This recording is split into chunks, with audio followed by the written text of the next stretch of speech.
사람은 살아가면서 여러 가지 어려운 고통 가운데서 자신을 원망하기도 하지만 때로는 다른 사람들을, 주변 사람들을 원망하기도 합니다. 한 걸음 더 나가서 믿음 없는 사람도 가끔 하늘을 향해서 하나님이 살아있으면 이럴 수 있습니까? 거기에는 믿음을 갖고 살아가는 기독교인들도 비슷한 그런 원망을 하죠. 하나님, 나를 버리셨습니까? 내 기도를 왜 안 들으십니까? 하나님 계시면 어떻게 도대체 나에게 이럴 수 있습니까? 하고 이렇게 푸념하는 그러한 원망 소리를 사람들이 가끔 하기도 합니다. 그러나 우리는 내 자신이 하나님 앞에서 어떤 존재인지를 다시 한번 돌아보면서 때로는 이유 없이 우리가 사람들에게 원망과 미움을 받을 수도 있죠. 오늘 주님께서 제자들에게 세상이 너희를 미워하는 날이 올 것이다. 그럴 때 당황하지 말라.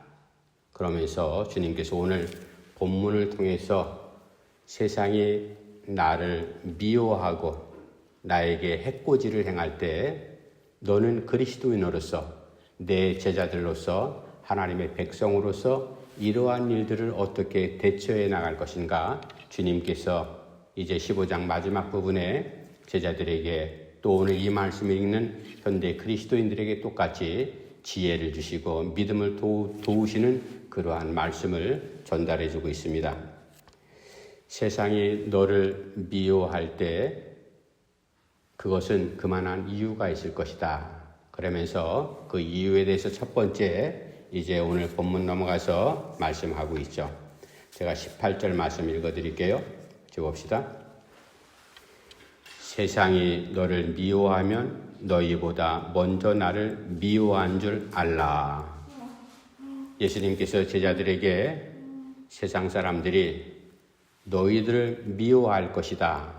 이제 이것은 주님께서 십자가를 지시고 죽으셨다가 부활하시고 승천하신 이후에 되어질 일들이죠.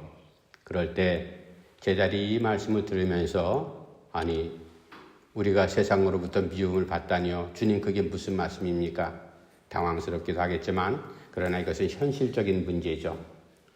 내가 왜 미움을 세상으로부터 받아야 되는가? 그 이유를 알면 너희들이 놀라거나 당황하지 않을 것이다. 오히려 담대한 믿음으로 그 미움을 잘 이겨나갈 것이다. 그것을 베이스를 깔고 주님께서 제자들에게 해주시는 말씀일 겁니다. 첫 번째 주님께서 18절에 이렇게 말씀하죠. 세상이 너희를 미워할 때는 너희를 미워하기보다 먼저 나를 미워하기 때문이다. 그리스도인이기 때문에 당연히 그 당시 예수님께서 이제 공생의 사역을 마치고 승천하신 이후에 핍박이 어떻게 펼쳐질 것도 주님께서 다 아시잖아요. 그러한 배경과 환난 가운데서 너희들이 믿음 생활해 나가는 것이 참 힘들 것이다. 그리고 나를 미워했던 사람들이 너희도 당연히 미워하게 될 것이다. 그것을 세상이라고 말하는데, 근데 이 세상이라는 것은 일반적인 이제 성경에서 세상과 하나님 예수 그리스도와 세상 이렇게 대척점을 두고서 비유하실 때는 세상이라는 것은 물론 하나님께 창조하신 아름다운 세상도 거기에 포함되지만 하나님을 반대하고 하나님을 무시하고 예수 그리스도로 오신 바로 그 예수님을 부인하고 반대하는 반대 세력들 그러한 사람들을 이제 세상이다 그렇게 표현하고 있습니다. 그런 의미 속에서 예수님께서 이 땅에 오셔서 공생의 사역 동안 많은 사람들에게 가르치시고 보여주시고 나타내신 수만 가지 일들이 있지 않습니까? 그러나 처음부터 예수님을 미워하고 반대했던 그런 사람들이 수도 없이 많습니다. 우리가 잘 알듯이 예수님을 반대했던 그룹들, 대표적인 사람들이 어떤 사람들이 있었어요? 첫 번째는 바리새인들이 있었잖아요.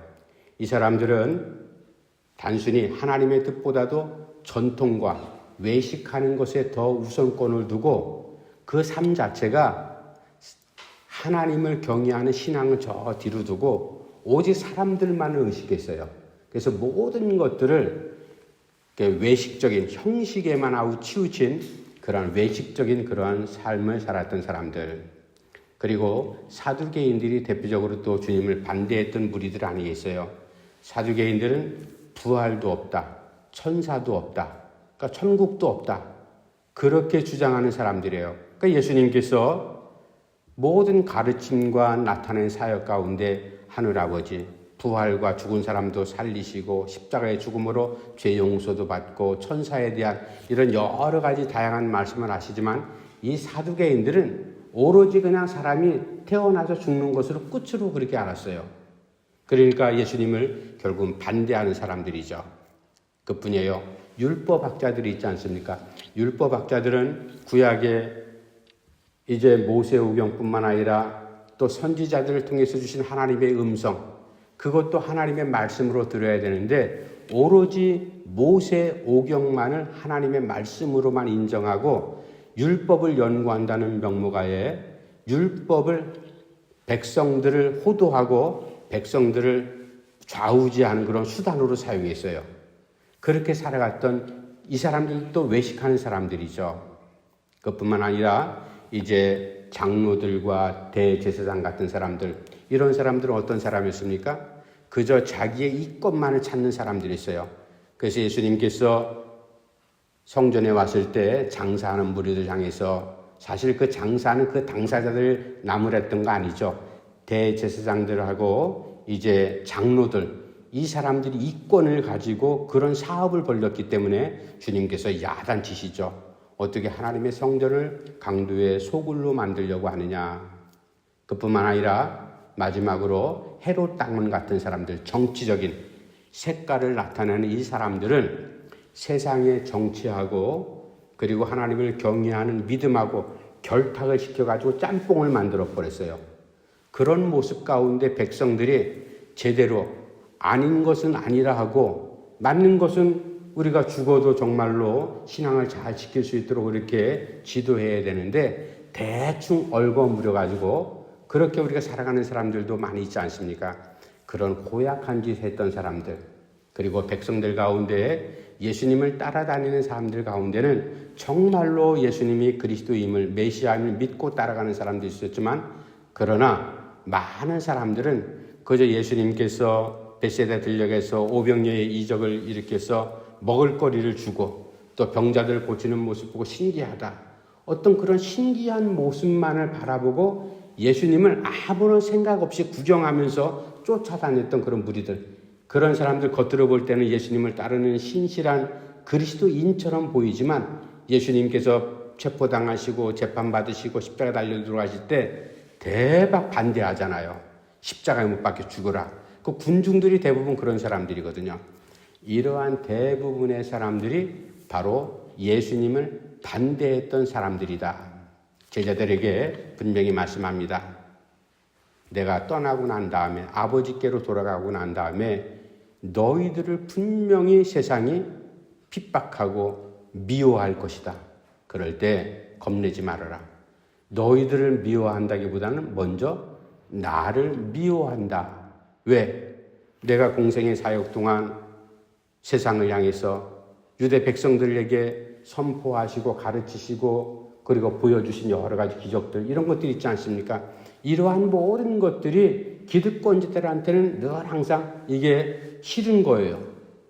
그러니까 예수님을 죽이려고 막 칼을 갈고 모의 작당을 하고 결국 예수님을 잡아 죽였잖아요. 그런 사람들이 나를 그리스도라고, 나를 주라고 따랐던 너희들을 가만히 내버려 두겠느냐? 당연히 너희들을 미워할 것이다.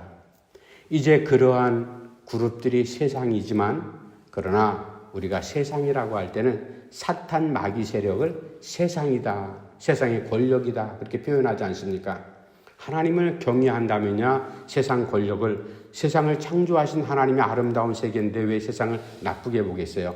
그러나 성경에서 예수님께서 세상과 하나님을 대치하는 성도들과 예수 그리스도의 가르침과 배척되는 그런 자리에 있는 사람들, 세상의 권력, 사탄의 세력 그렇게 말씀할 때 이 사탄의 세력이라는 게 우리가 잘 알지 않습니까? 사탄은 영물이라 아주 교묘합니다.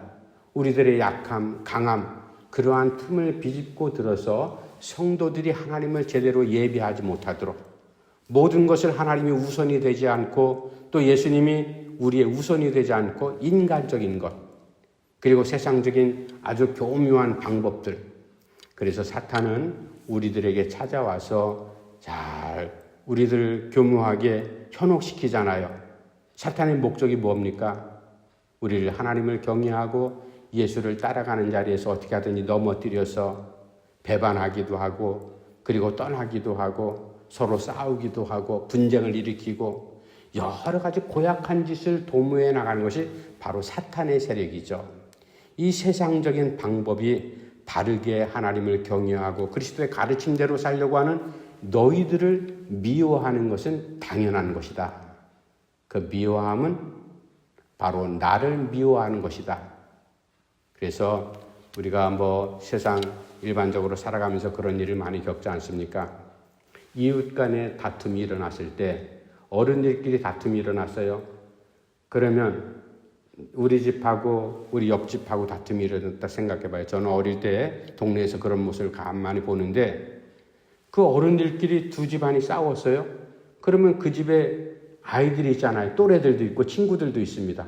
그러면 그 부모들이 그 아이들 자기 자식이나 다름없잖아요. 근데 괜히 미워하는 거예요. 얼굴 휙휙 돌려버리고 그런 모습들이 우리가 어릴 때 자라나면서 어른 싸움인데 왜 우리까지 그렇게 도매금으로 미움을 받고 서로 등을 돌리게 하는 이 고질병들 이러한 모습이요. 세상 사람 살아가는 모습만 있는 것이 아니라 그리스도인들 가운데도 그런 모습이 있다는 게 참으로 가슴 아픈 일입니다. 비근한 예를 들어서 정치하는 사람들 때문에 교회에서도 성도들끼리 파가 나누어지잖아요. 그래서 보수를 지지하는 교인들, 또 진보를 지지하는 교인들 서로 의견이 대립돼 버리면요. 교회도 안 나오고 그것 때문에 대판 싸우기도 하고 그런 모습이 정말 하나님 앞에 바른 모습은 아니지 않습니까? 그러니까 정치하는 사람이 진보가 하나님이에요? 보수가 하나님입니까?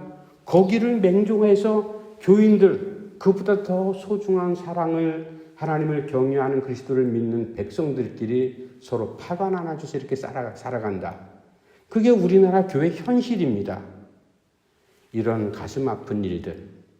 그래서 내가 보수를 지지하기 때문에 진보 있는 사람들한테 미움을 받고 반대로 진보 있는 사람들은 보수를 지지하는 사람들한테 미움을 받고 이런 어처구니 없는 일들이 일어날 것이다. 이게 바로 우리의 현실이거든 주님께서 말씀합니다. 그런데 우리는 정신 똑바로 차려야 됩니다. 진보가 되었든 보수가 됐든 물론 생각과 사상과 이러한 그런 삶에는 다소간의 생각의 차이들이 있잖아요. 다름을 서로 인정하고 저 사람 저런 입장 속에서 이렇게 생각하는구나. 저 사람 나하고 저런 입장이 있기 때문에 나하고 다르게 생각하구나. 그것을 서로 이해하고 그렇게 포용하지 못하고 거기에 매몰돼 가지고 하나님보다도 더 높은 그러한 이념에 매몰돼서 서로 싸움하는 이런 모습 절대로 바람직한 모습은 아니죠. 주님께서 말씀합니다. 세상이 너희를 미워할 것이다. 그 세상이라는 건 하나님을 알지 못하고 하나님을 반대했던 그 당시에 그러한 고약한 무리들도 있었지만 현대 우리 세상 가운데도 그러한 일들이 수도 없이 많잖아요. 그러한 세상적인 것들이 나도 미워하게 될 것이다.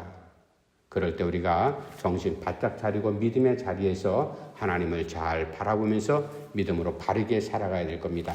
두 번째, 이제 주님께서 제자들에게 말씀합니다. 너희들이 세상으로부터 미움을 당하면 어떻게 해야 될 것이냐. 주님께서 오늘 본문 말씀 가운데 중요한 말씀을 합니다. 22절 말씀 제가 한번 읽어드릴게요.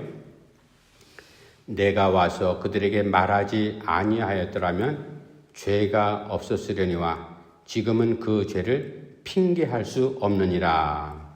이 말씀은 무슨 말인가 하면은 예수님 오기 전에 이스라엘 백성들은 구약의 율법을 중심으로 해서 하나님을 경외하는 백성들이었어요.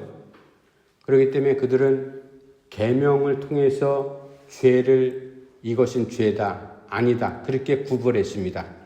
특별히 대표적으로 삶 속에서 아픈 일, 아픈 사람, 또 어려운 일을 당하거나 또 여러 가지 좋지 않은 그런 일들이 생겼을 때는 모든 것의 원인을 죄, 하나님 앞에 죄를 졌기 때문에 원인이 바로 그것이다. 그렇게 이분법적으로 사람을 나누어 가지고 한쪽으로 몰아붙이는 아주 고약한 그러한 바리새인들 율법학자들이 그러한 일을 행했습니다. 그러니까 주님께서 오셔서 그거 아니다. 이 사람이 태어날 때부터 시각장애인으로 태어난 게 누구의 죄 때문입니까? 우리가 이미 살펴봤잖아요. 주님께서 명확하게 말씀하잖아요. 부모의 죄 때문도 당사자의 죄 때문도 아니라 하나님의 일을 나타내고자 할 뿐이다. 물론 죄 때문에 어려움을 겪는 일도 있고 죄 때문에 아파하는 일도 있지만 모든 일들을 죄를 기준으로 해서 그렇게 판단을 해버리는 이런 고약한 모습들, 그것은 바른 방법은 아니죠. 주님께서 말씀합니다.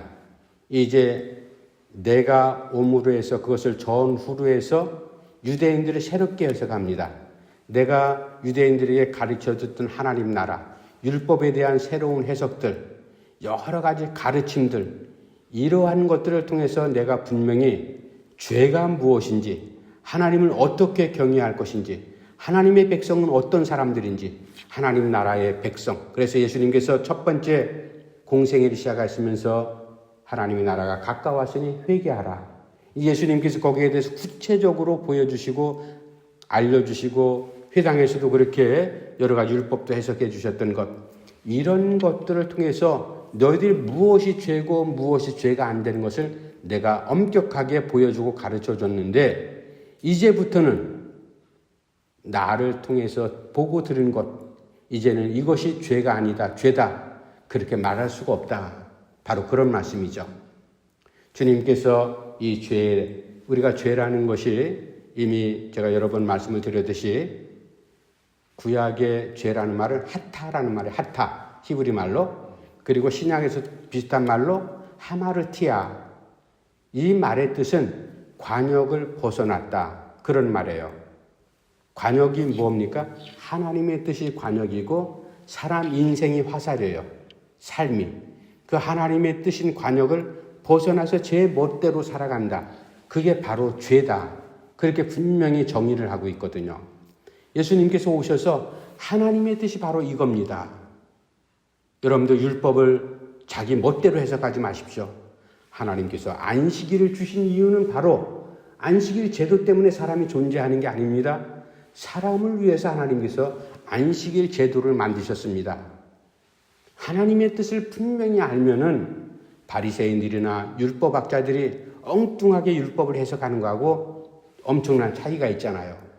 그래서 하나님의 뜻을 잘 헤아리는 것, 그 뜻에서 벗어나지 않고 살아가는 것이 바로 바른 삶입니다.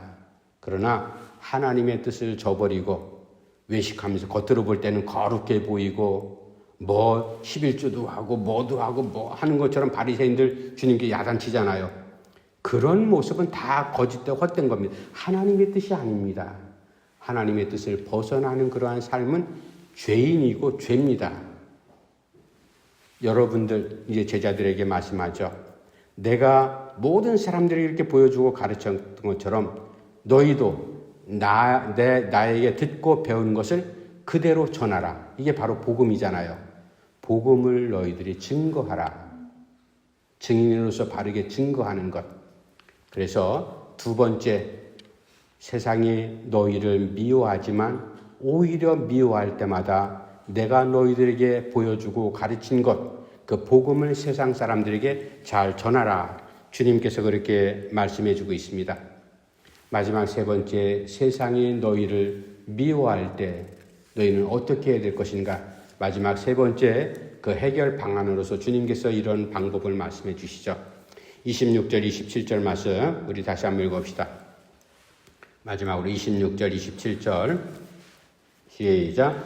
내가 아버지께로부터 너희에게 보낼 보혜사 곧 아버지께로부터 나오시는 진리의 성령이 오실 때 그가 나를 증언하실 것이요 너희도 처음부터 나와 함께 있었으므로 증언하느니라. 아멘. 이 세 번째, 세상이 너희를 미워할 때 너희들이 어떻게 대처하고 지혜롭게 살아야 될 것인가? 그 방법은 바로 성령을 의지하라. 26절, 27절 말씀이 바로 그런 말씀이거든요. 내가 아버지께로 가면 내 이름을 통해서 너희에게 보낼 보혜사 성령. 보혜사란 말은 돕는 분이라는 뜻 아니겠습니까? 성령께서 너희들을 도우실 것이다.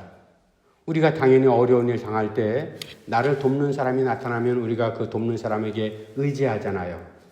세상 법정에서 소송이 걸리면은 내 힘으로 내가 법적인 지식이 없기 때문에 누구를 구해요?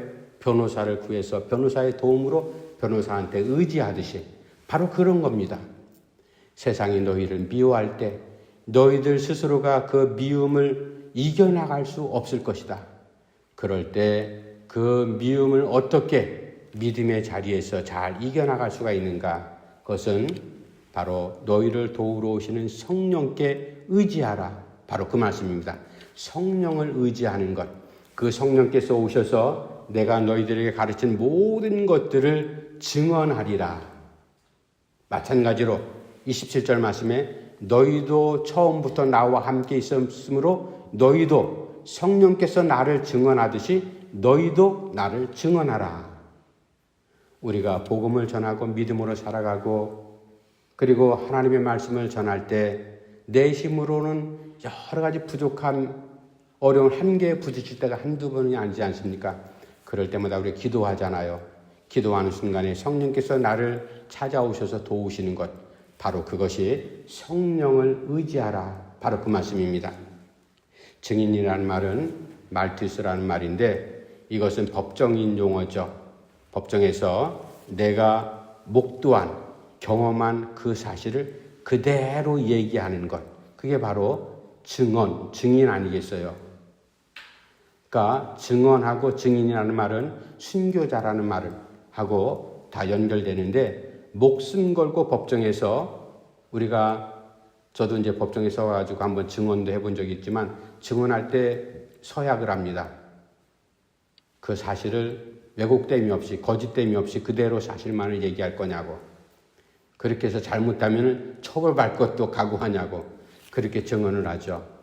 그러니까 우리가 예수님의 제자들뿐만 아니라 시간은 많이 흘렀지만 우리가 말씀을 통해서 예수님의 일꾼으로서 제자로 살아가는 우리의 삶도 어떠한 어려운 일, 세상이 나를 미워하고 나를 흔들고 그러한 일이 생긴다 할지라도 우리가 예수님의 복음을 그대로 전할 수 있는 그러한 용기 있는 믿음의 자리에서 살아가야 될 겁니다. 이제 말씀을 다시 한번 정리합시다. 예수님께서 제자들에게 말씀하죠. 세상이 너를 미워할 때 흔들리지 말아라. 당황하지 말아라. 그 미움은 너희들이 미운 것보다도 나를 반대하고 나를 미워했기 때문에 나를 따르는 너희들 당연히 미워할 것이다. 나를 미워하는 그 사람들은 나를 보내신 하나님 아버지도 미워하는 사람들이다. 그리고 두 번째, 너희들이 세상으로부터 미움을 당할 때 오히려 나를 증거하라. 복음을 전하라. 그것이 살 길이다. 주님께서 이제 바울을 통해서 사도행전 1장 8절 말씀에 분명히 말씀하시죠. 성령이 너희에게 임하시면 너희가 권능을 받고 사마리아와 땅끝까지 이르러 내 증인이 되라. 목숨 걸고 내 복음을 전하라. 주님께서 마태복음 20장 19절 20절 말씀을 우리 잘 알잖아요. 28장 19절 20절 말씀에 땅끝까지 이르러 모든 민족으로 내 제자 삼으라. 이러한 말씀. 그래서 나를 증거하라. 그것이 미움을 받는 그 미움을 이겨내는 길이다. 마지막 세 번째는 주님께서 말씀하시죠. 세상 속에서 성령을 의지하라. 그 성령은 너희들을 돕는 하나님이시다. 그 성령께서 오셔서 나를 증거할 뿐만 아니라 너희도 나를 증거할 텐데 너희들이 두렵고 무서움 속에서 어떻게 나를 증거할 수가 있겠냐? 성령의 도움으로 너희들이 믿음의 자리에 서 있고 그 나에게 들은 복음을 잘 전하라. 성령을 의지하라.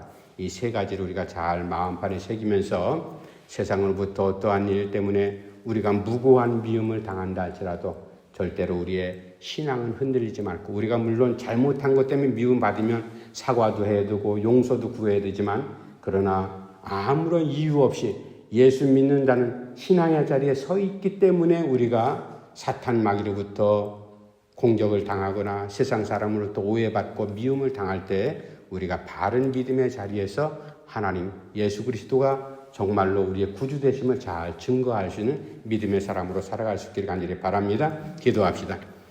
하나님 아버지, 은혜를 감사함을 드립니다.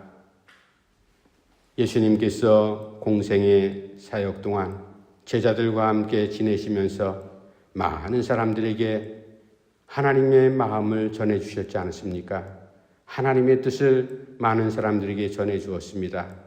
그 때문에 미움을 당하고 그리고 십자가에 달려 돌아가셨지만 결국 하나님께서 모든 인류의 죄를 용서하시고 그리고 부활하셔서 우리의 모든 그리스도인들에게, 하나님의 백성들에게 부활의 소망을 갖고 살아가게 하시니 감사함을 드립니다. 여전히 하나님 예수께서 다시 재림하실 때까지 세상은 그리스도인들을, 하나님의 백성들을 끊임없이 미워하고 핍박할 것입니다. 어떠한 어려움 당한다 할지라도 우리가 예수님과 함께 성령과 함께 그 어려움을 잘 이겨나갈 수 있도록 제대로 믿음을 더하시고 담대함을 허락해 주시옵소서. 아버지 하나님께서 온전히 함께 하시고, 특별히 이제 우리 홍 집사님, 이제 오라버니 또 조카들이 해외 어려운 지역에 나가서 선교를 하고 있습니다. 그들의 안전을 주님께서 꼭 붙잡아 주시고 여러 가지 어려운 일 당할 때마다 주께서 방패가 되셔서 생명싸개 속에 주님 보호해 주시옵소서. 늘 항상 들려오는 좋은 소식, 기쁜 소식 넘쳐날 수 있도록 은혜 베풀어 주시옵소서. 예수님의 이름으로 간절히 기도하옵나이다. 아멘.